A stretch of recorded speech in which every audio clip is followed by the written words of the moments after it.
ಅಪರಿಚಿತ ವಾಹನ ಹರಿದು ಕೃಷಿ ಇಲಾಖೆಯ ಇಬ್ಬರು ಅಧಿಕಾರಿಗಳು ದುರ್ಮರಣಕ್ಕೀಡಾಗಿದ್ದಾರೆ.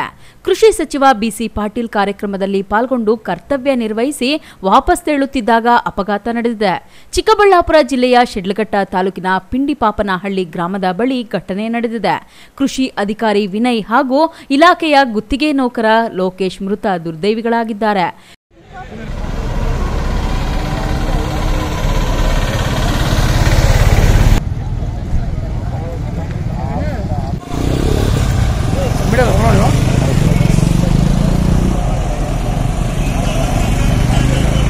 ಅಭಿಲಾಷ್ ಹೇಳ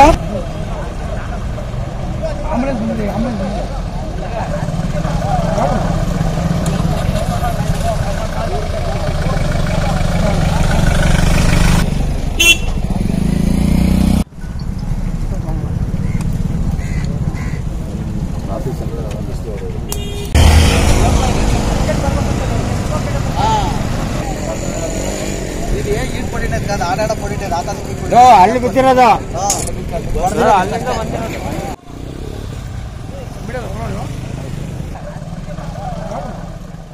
ಶಿಡ್ಲಘಟ್ಟ ಗ್ರಾಮಾಂತರ ಪೊಲೀಸ್ ಠಾಣಾ ವ್ಯಾಪ್ತಿಯಲ್ಲಿ ಪ್ರಕರಣ ನಡೆದಿದೆ. Nandi Rajesh, MMTV news, Sidlaghatta.